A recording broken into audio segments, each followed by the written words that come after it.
so kind to me. Oh, the overwhelming, never-ending, reckless love of God. Oh, it chases me down, fights till I found, leaves the 99. I wouldn't earn it, I don't deserve it, still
Hello, everybody. This is a majority of your Nashville mission team. There are some who weren't able to make it today, but they're with us in spirit, and in fact, some of them are with us in video, and you'll see that shortly. 4, yes. So pretty amazing. Let me just start off by saying I get to be your MC today a little bit, and we're going to involve everybody here. My name is Jason Peterson, and actually, why don't we go down and have everybody introduce themselves, and just names, and then we'll come back to stories, okay? Just names.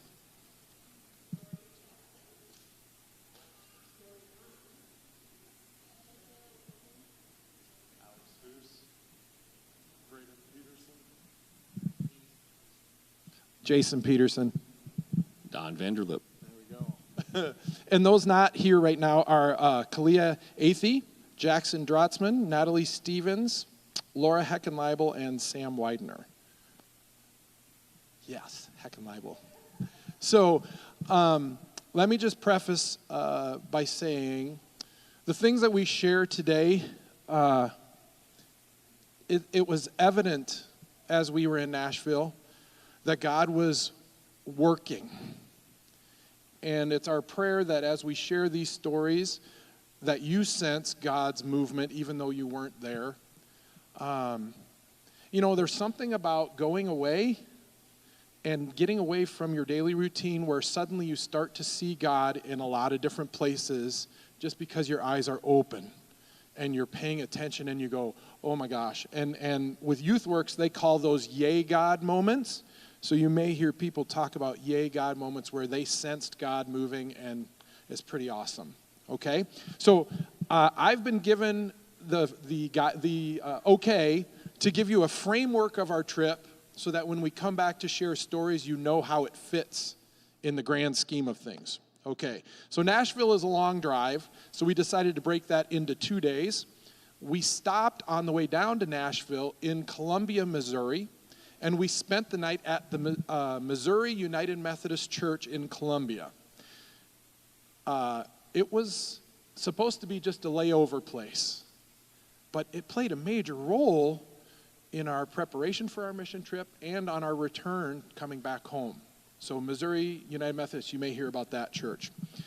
We continued on to Nashville, and again, we partnered with YouthWorks as a part of this mission trip. And so YouthWorks is an organization that establishes a home base for us in Nashville. They've partnered with the church. We stay at that church. They prepare food for us. They also organize with local community projects, and our job is to just come with a willing heart and to plug into those projects. So they are kind of the framework that we plug into. And when we got there, we met our YouthWorks staff, which are 4 around college age people. There was Madeline, Stefan, Abby, and Ruth. Fantastic God people, great role models for our young people, and friends to us all. Wonderful, heartwarming stories about these people. So you'll hear about them a little bit also. When we got there, we didn't work alone. We were also partnered with youth groups from 2 from Ohio, one from Toledo and one from Dayton, Ohio. And we partnered with a group from St. Louis, Missouri. And so our kids that are here, and the adults too, we kind of got to know these other groups, and there's a lot of encouragement and support for one another. So again, God moving through meeting new people, okay? Then, as a part of our service, YouthWorks assigns us to what are called service sites. These are the places where we go to work, okay? And we went to McKendree Village, which is a nursing home / retirement village. And we actually spent some time on the 2nd floor, which is assisted living. But then some of us also spent time on the 3rd floor, which is a memory care unit. And what's really interesting, and some of you have been on mission projects, I'm sure, before, where you're pounding nails and sawing and whatever, that valuable, super valuable. Our trip was a little different. Our mission was emotional care. Connect with the residents, right? Get to know them, befriend them, live life with them, play games. Really, really cool. Then the next 2 days, we went to the Shelby Park Community Center. And the Shelby Park Community Center hosts a child, what do they call it? A summer youth program. There we go. Summer youth program for kids from the ages of 6 to 14. There are staff members who work at this summer youth program, but we come alongside, connect with the staff workers, but also with the youth that are at that summer care program. Again, emotional connection. Being God's hands and feet with the people that we're interacting with day in and day out. Okay, so a little different type of mission, but a wonderful purpose. And then we're going to come back to, on the way home, after we finished, we came back and stayed at the United Methodist Church that I talked about earlier on the way back. And we actually were asked on Saturday morning to get up and help them serve breakfast to the people in their community who need food. Some of whom were homeless, some of whom who just needed a hand. And our job, we could help prepare food or serve food, but our real job was emotional care. Let's sit down, get to know these friends, talk to them, and find out their stories. Okay? So, God moving in all of that. Team, did I miss anything for now? Those are the highlights. Okay, so I think it's time for us to get into story and the stories that people want to share. And we're going to start with our 2 videos. I think we're going to see Laura Heckenleibel first, maybe? Hi everyone, I'm Laura Heckenleibel. I was part of this year's mission trip to Nashville, Tennessee. I'm going to start by talking about our experience with the Missouri United Methodist Church in Columbia, Missouri, kind of at our halfway point between home and Nashville. So on our way up, I was sitting next to Natalie, and we really wanted to know what the church we were staying at was going to look like.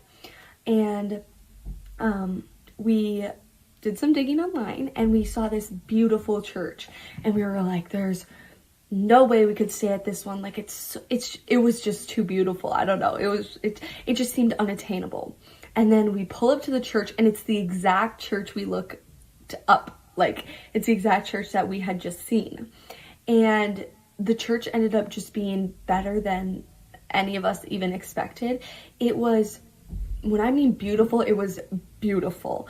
Like, it had these beautiful stained glass windows, and not to mention, like, the staff was the most welcoming people we've ever met. Like, even when we went to the church service, I have never probably talked to that many people in my whole life, but they just kept coming up to us and saying hi, and it was a really good experience and just a really good way to see the good people that are all around us in our country and all around the world.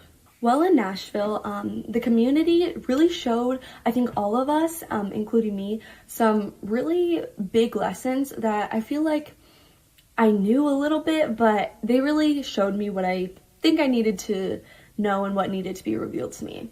I learned that, like, help is needed everywhere. Help isn't just in the poor neighborhoods, and it's not in lower income areas. It's all over. Everybody needs a little help. And it's really hard for people to ask for help. But the help that anybody can provide, it doesn't have to be super grueling work. Well, sometimes it is.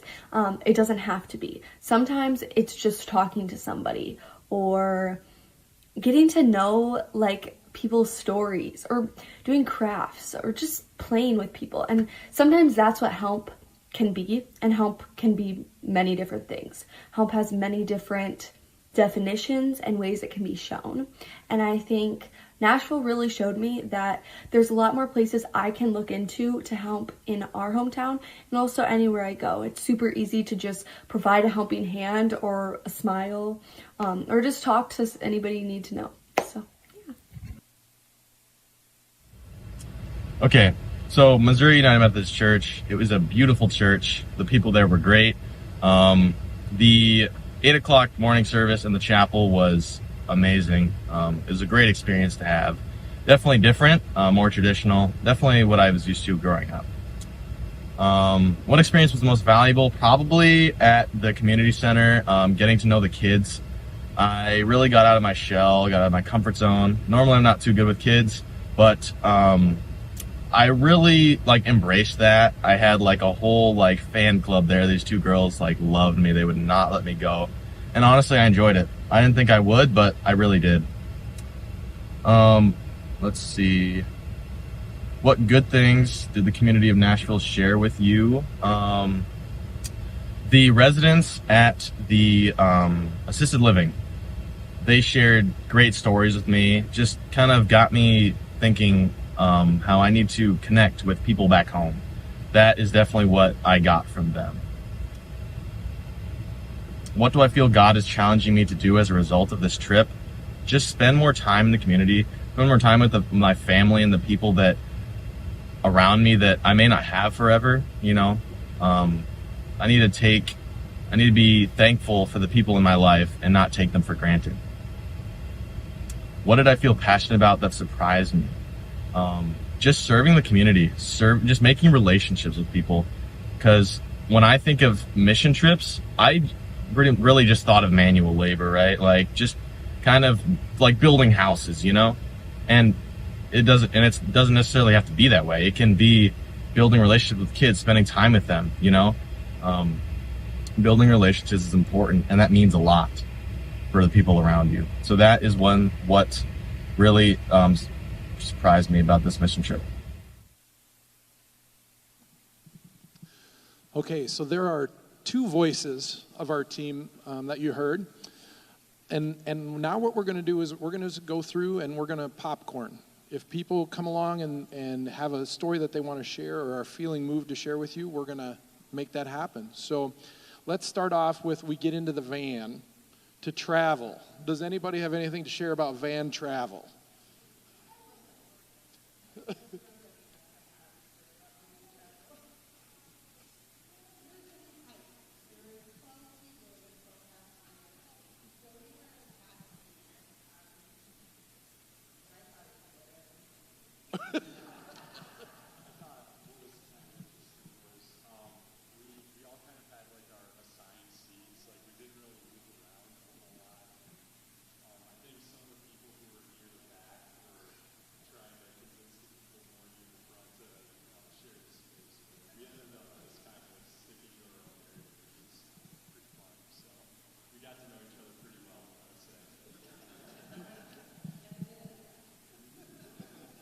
Community. Very good.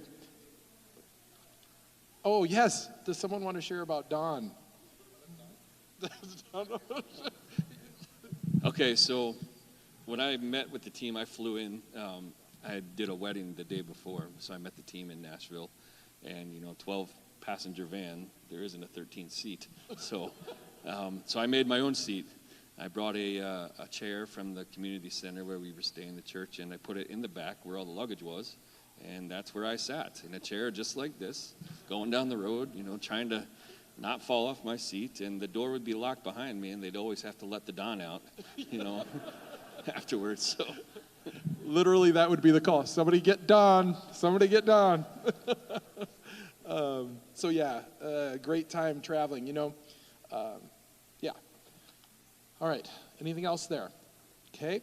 How about the United Methodist Church, Missouri United Methodist Church in Columbia? Anything people want to share about that?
So for me, we on Sunday morning, we needed to get to Nashville between 4 and 6 p.m. So there was debate about whether we would have enough time to stay and go to church with these people and then get to our destination in time. But we made the decision to stay. It was like an ordination. It was so cool. They prayed for us. There was a sharing of communion, and Michaela, I think we talked about this morning, like it was just, there was this movement of God's Spirit that was like, go, be my people, go. And after the service finished, literally people coming up, wanting to tell you, hey, we're praying for you, go, do great thing. It was really, really cool. So that was a great experience. Okay. Oh, Michaela. So when we were at the service, we had communion, and it was different than like at our church. It just felt powerful, like getting us ready for our mission out in Nashville. I just thought that was really cool. Yeah. And the church that Laura talked about, the beautiful stained glass windows, there was some nice staff that gave us a whole tour of the building. This was a really old church. What did we? 1837. 37. And it started as just a small chapel, and that's the chapel we went to service in on Sunday morning. But they built on a whole big, beautiful church, and the staff member there took us around and let us see all of it and was telling us the different stories. But it was also interesting because the church was built by 3 different Methodist churches coming together and deciding they needed a church near the University of Missouri, thank you, to serve the people and the college students there. So that was the whole way that church was founded. So that was pretty cool to see. And we spent some time, maybe as long as we're talking about Columbia, walking around the University of Missouri campus. I think we have a couple people who might want to go back and visit. Yeah, very beautiful campus. And a yay God moment like we talked about. One of the YouthWorks staff members is a University of Missouri student. Coincidence? God coincidence, perhaps. And when we told her where we stayed, she's like, yeah, I know that church. That was pretty cool. Pretty cool. Okay, so we continue on to Nashville. We get to the YouthWorks site, and we meet our staff, and we meet the other youth groups. Anything anybody wants to share there?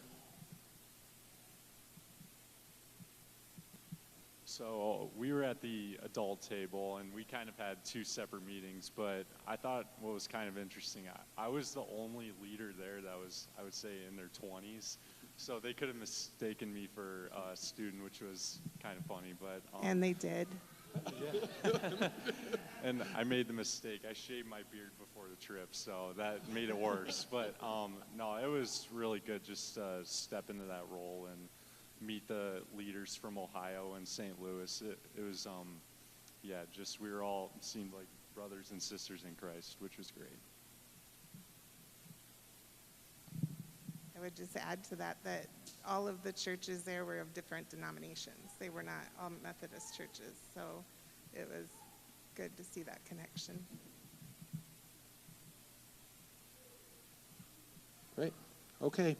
So let's talk about our service sites, the places where we went to work. McKendree Village was the retirement home / nursing care, memory care unit. And as I said, some of our team spent time with the assisted living people, and some spent time on the memory care unit, which was on the 3rd floor. Different experiences, but similar mission, which was to care for the people who were there and to make connection. Anybody want to share anything about McKendree Village? Sorry, Michaela, you go ahead. No, you go. All right, I'll go. All right. So back in the youth pastor days, when I lead mission trips for like 14 years straight, it was and Sam Widener talked about this in his video. It was always some kind of building project. You're always, hard manual labor, just physically exhausted at the end of each day. And the sites that Jason talked about, the McCurdy Village and the youth center, it was just a different kind of tired at the end of each day. Usually when you do like manual labor, you see results at the end of each day or at the end of the week, which you're striving to get something done.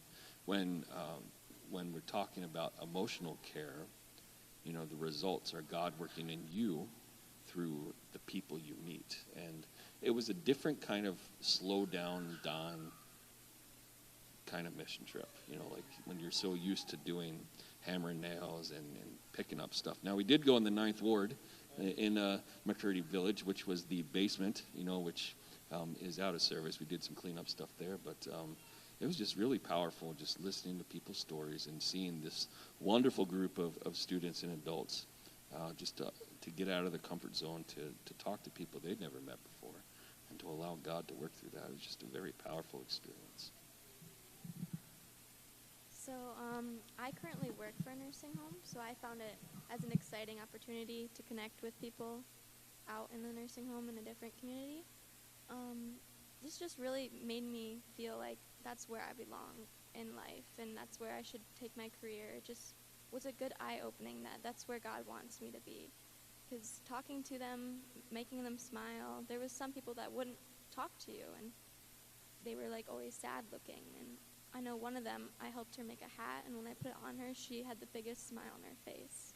And it just was really powerful to see them smile like that, because they probably don't get many people into their ward, because I was in the memory care, and they were struggling up there, but we really made their day up there.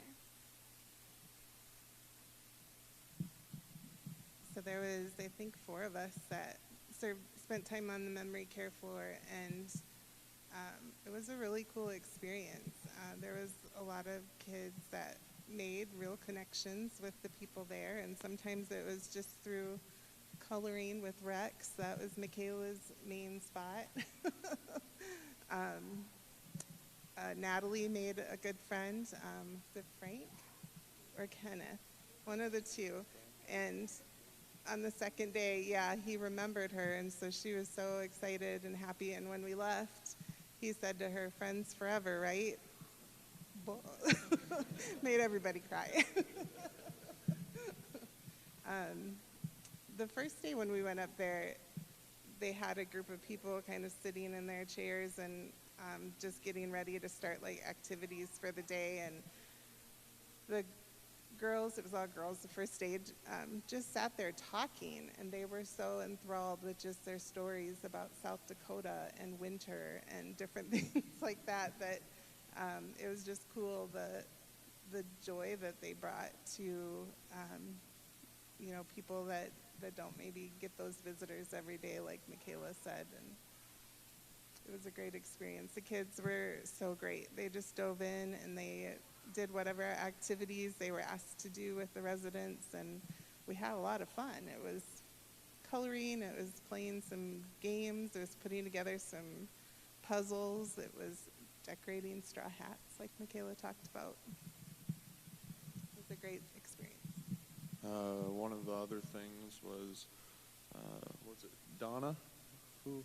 All right, so Donna was one of the leaders at the community, or the assisted living, and me, Alex, and Sam went into one of the assisted living rooms, and it wasn't a big thing that we did. We just showed up, and she had the biggest smile on her face. We made her day. She was, 102? And we just put a smile on her face just walking in there and talking to her. So at the same time as all of these things are happening, we in the evenings are doing devotions. And one of the youth works leaders, her name is Abby, was talking about our job is to I got to use the right wording. So they say, we are here to share. That was one of the themes of the night. And we're here to share, but the idea is God's given us gifts, and it's our job to share with people.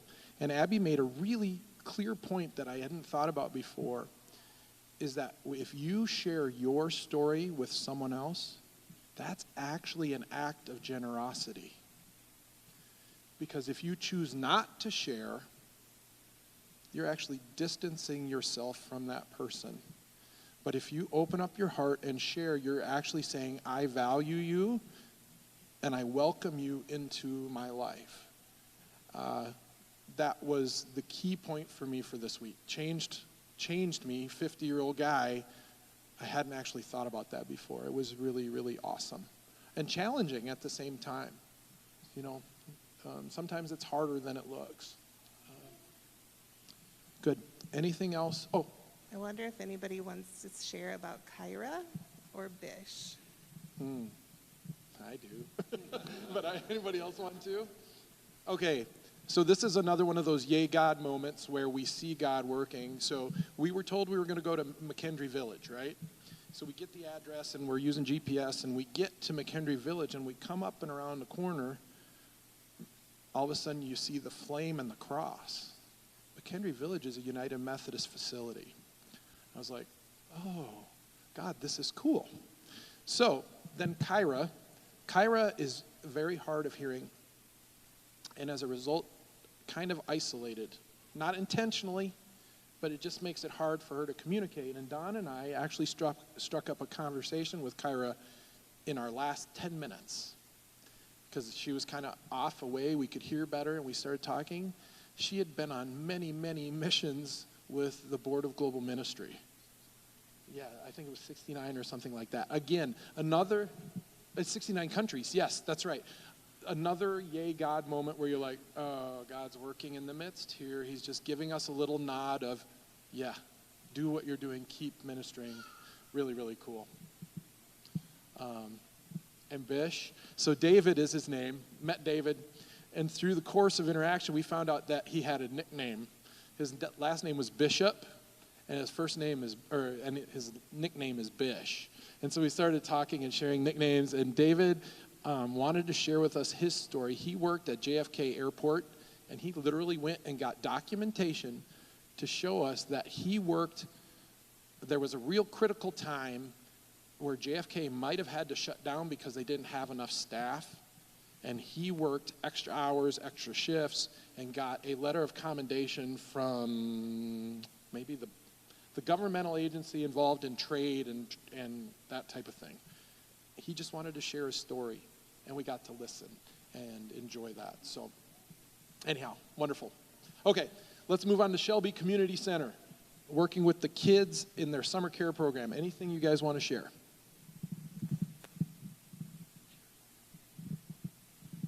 So we went to the Shelby Community Center, and we helped with the kids who were, ages 6 through 14, and they needed help, crafts, exercise. It was basically based around sports, so we played games with them, and after a while, me and Don got to meet another kid named Taiwan. He had autism, and we started looking after him and playing with him for the next 2 days, and it was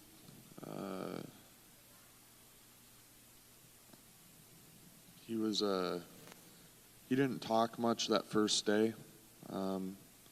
We tried to talk to him. He would point, and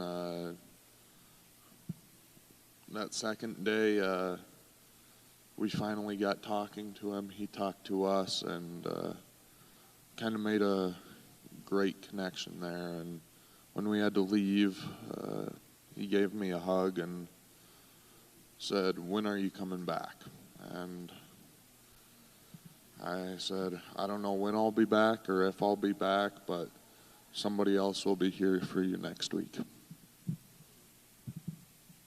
Yeah, so with Taiwan, really awesome to watch Braden just shine with this little young boy, severely autistic, and I think we had to do something different with him about every 3 minutes to keep him going. So I'm not going to look at you, brother, because you're getting emotional.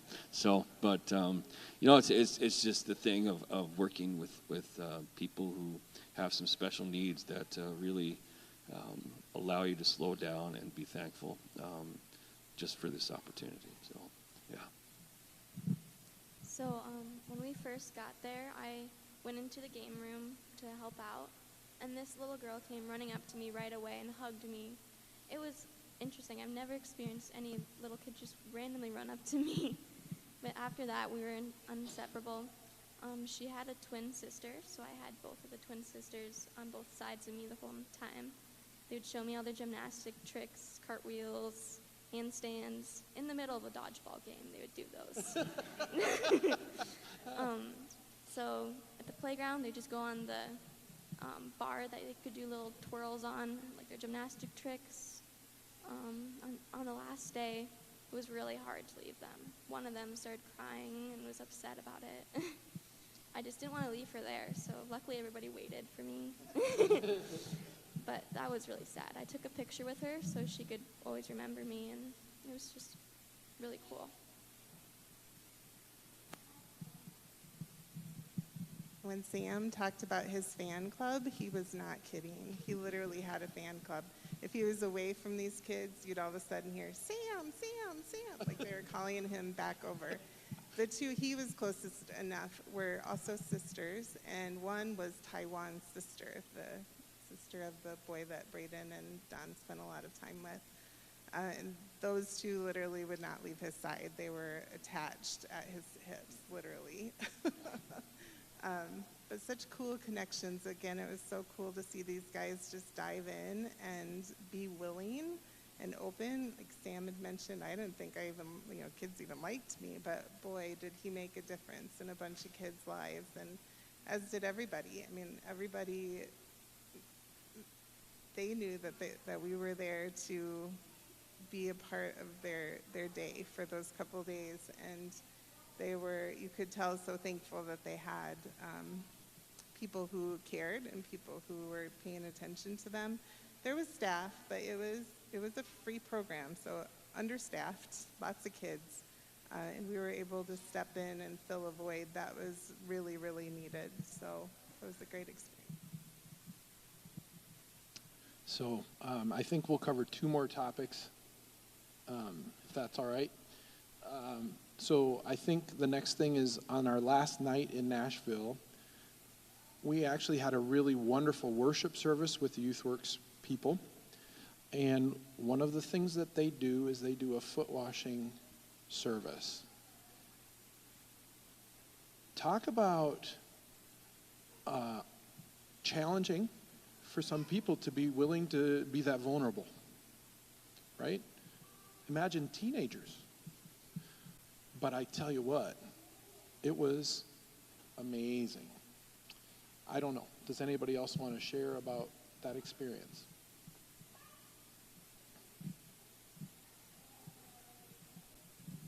Okay, since none of the kids are going to share. I had heard about the foot washing from previous YouthWorks trips. I'd never been on a mission trip. And I was kind of like, how is it so moving to have someone else wash your feet? You can't put it into words.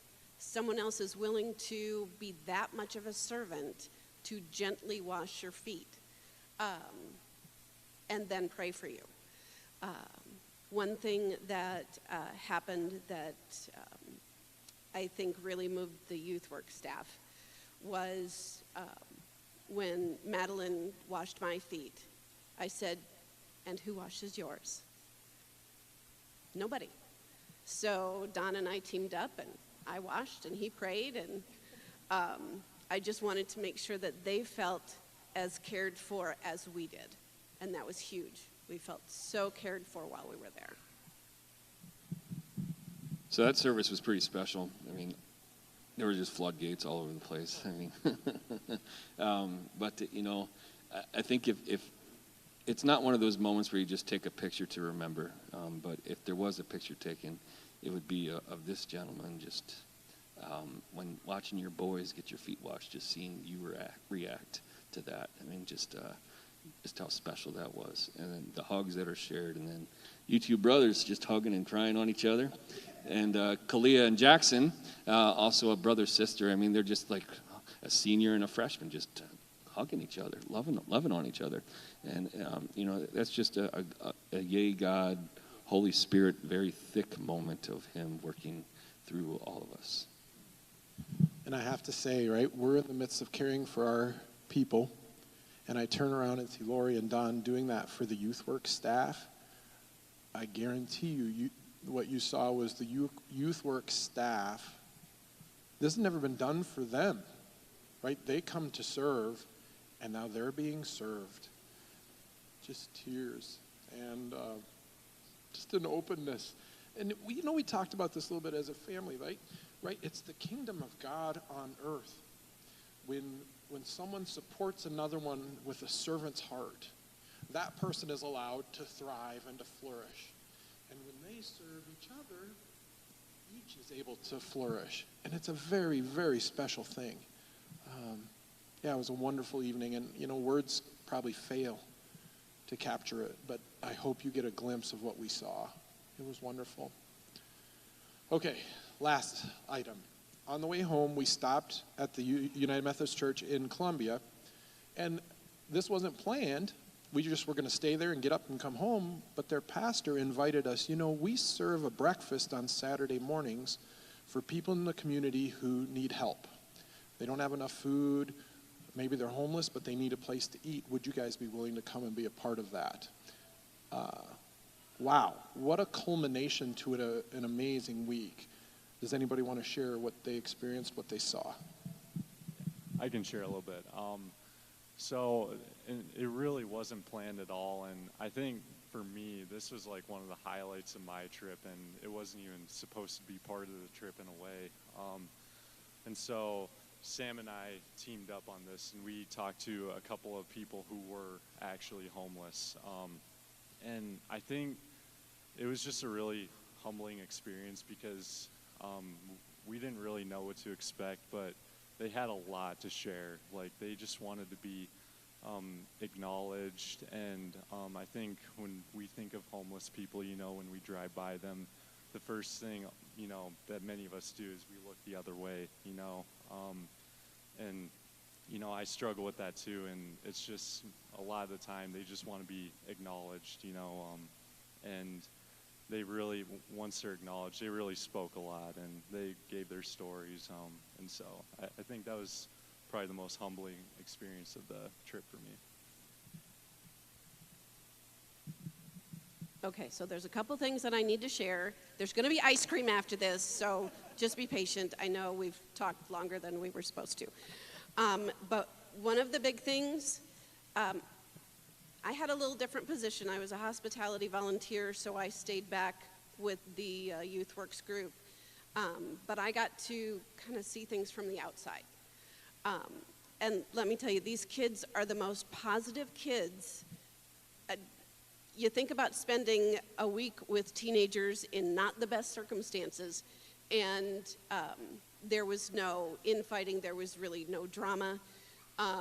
Even though there was food poisoning, there was the largest cockroach I've ever seen in my life.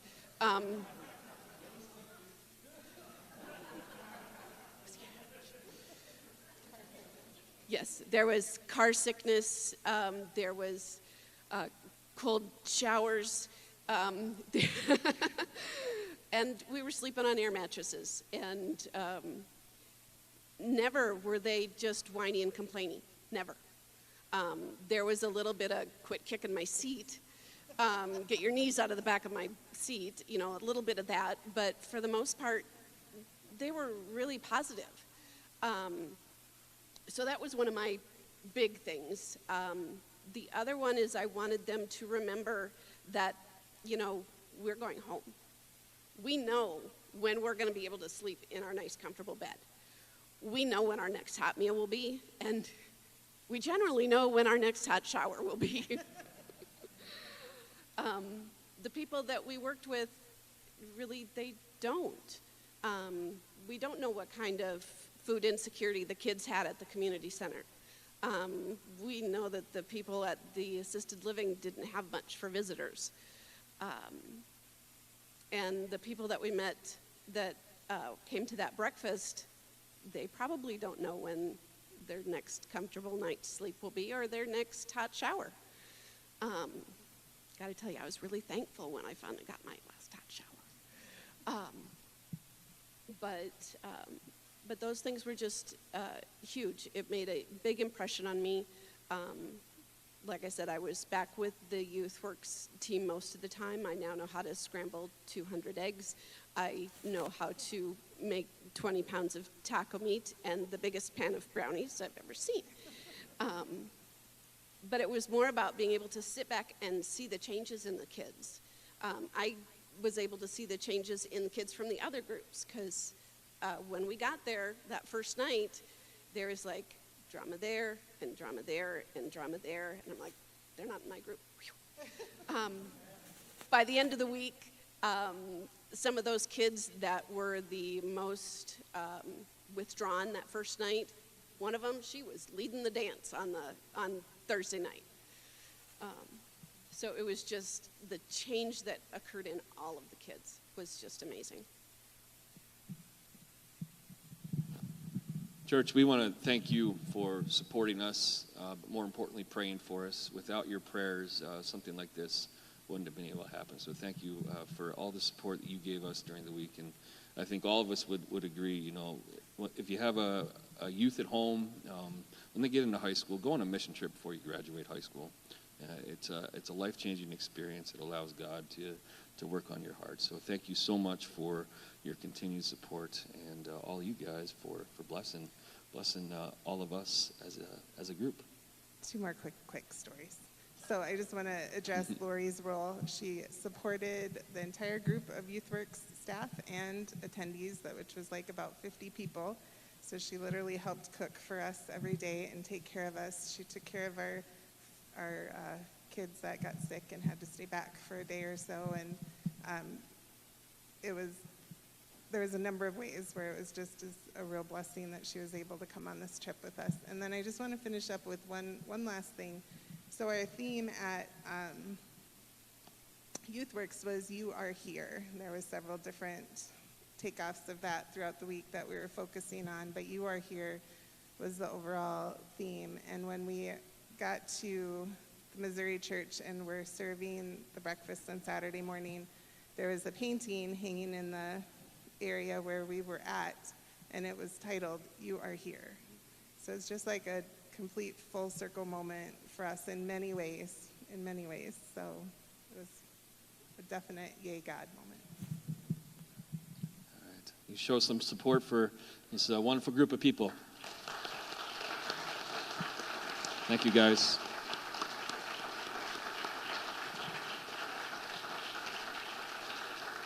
We'll have the praise team come on up and close us out. So during the week, we didn't share this, but our team name was Johnny Cash. So, you know, if you've been to Nashville before, you go down to Broadway and you get all the country music stars, restaurants, and all that stuff. And so one night we ventured out to the Johnny Cash Museum and got a team picture there. And our closing song is called "Ain't No Grave." It's one we've done here before, and it is a Johnny Cash song. So we're going to have you stand. We'll let these guys get ready, and we'll sing it out.